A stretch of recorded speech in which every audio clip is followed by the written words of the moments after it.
Guess what time it is? Mama's story time. Yay! Hi, my darlings. Welcome to story time. It's lovely to see you today. I've got my little mate Dave here today. David's going to help me read the story, and today's story is called Hansel and Gretel. Now, we've already read a story called Hansel and Gretel, but this one's a little bit different. Yeah. Let's get started. Once upon a time, Hansel and Gretel lived in a tiny cottage with their father, a poor woodcutter, and their cruel stepmother. Oh, she doesn't look very nice, does she? There are too many mouths to feed, the stepmother told the woodcutter. Take the children miles from home, so far that they can never find their way back. Overhearing the conversation, Hansel slipped out of the house, filled his pockets with pebbles, then went back to bed. Oh dear. Oh, he's not sad. Yeah. All night long, the woodcutter's wife went on at her husband. The next day, he led Hansel and Gretel away into the forest. As they walked through the trees, Hansel dropped the pebbles here and there. Look, he's dropping the pebbles. Why do you think he's doing that? But he's going to grow something. Oh, going to grow something, maybe. Because he can follow the pebbles? Do you think? Suddenly, the children found themselves alone as the woodcutter slipped away. Gretel began to sob bitterly. Don't cry. I'll take you home, even if Father doesn't come back for us, said Hansel. Luckily, the moon was full that night and the pebbles gleamed in the moonlight. They had petals. Yeah. The children found their way home and crept through a half-open window without wakening their parents. When their stepmother discovered that Hansel and Gretel had returned, she was mad. She kept Hansel and Gretel under lock and key all day, with only a sip of water and stale bread. Oh dear, she's mean. That's his mother's house. Yeah, and their dad's house. When dawn came, the woodcutter led the children out into the forest once again. Hansel, however, had not eaten his bread, and as he walked through the trees, he left a trail of crumbs to mark the way. Why is he leaving the crumbs? Because you might grow a big tree up to the sky. Like Jack and the Beanstalk? Yeah. Yeah. Again, the children found themselves alone. Don't worry, I've left a trail like last time, Hansel whispered to Gretel. Sadly, the little boy had forgotten about all the hungry animals in the forest. In no time at all, the crumbs had all been eaten. Oh dear, they won't be able to find their way home. When dawn broke, they wandered through the forest. On and on they walked until they came upon a strange little cottage. Oh, yum! Who is it, Coach? Don't know. Look at the path. It looks like jelly beans. Lollipops. Someone's in there. Yeah, we'll have to see. This is chocolate, gasped Hansel as he broke a lump of plaster from the wall. And this is icing, exclaimed Gretel, putting a piece of pillow in her mouth. Starving but delighted, the children began to eat pieces of the cottage. I think there might be a giant. Quietly, the biscuit door swung open. There stood an old woman. Wow, wow, said the old woman, peering at them.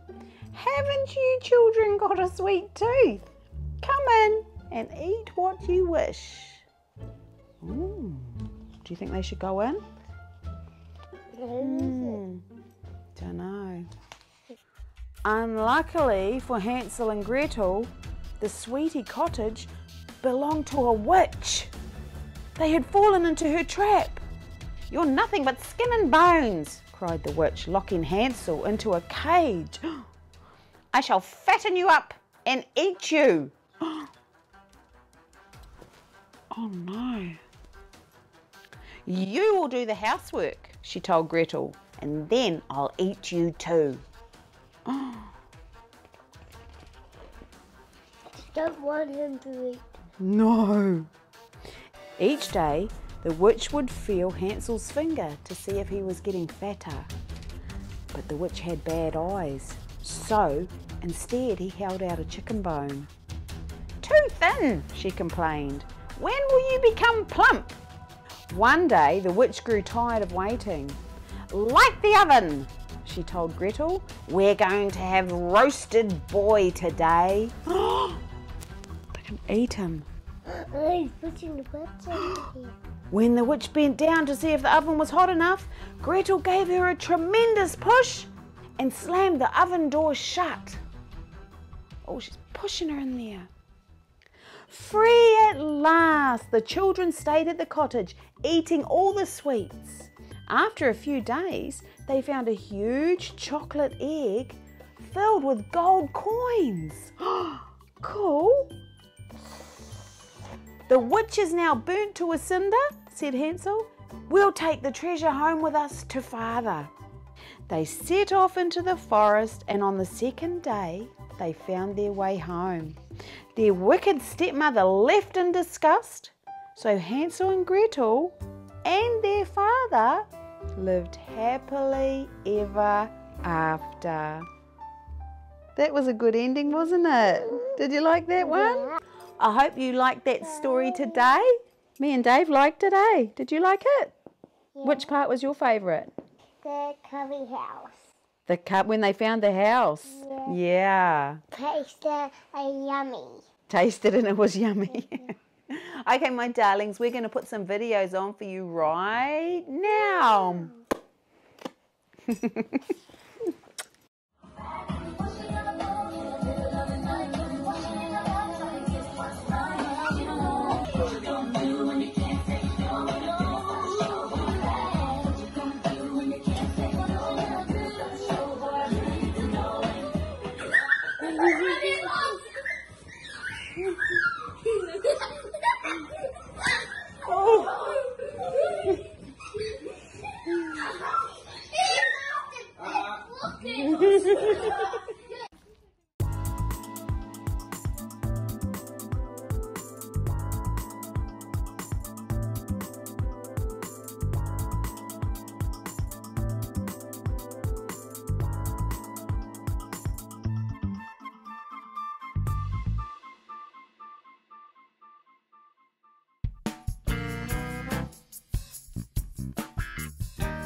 Winnie. Winnie's kitty.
We hope you liked those videos today. Me and David like watching them too. Have a good day until we see you again. And remember, be good for Mum and Dad, and what? Kind to each other. I love you, my darlings. Mwah. Bye. You're so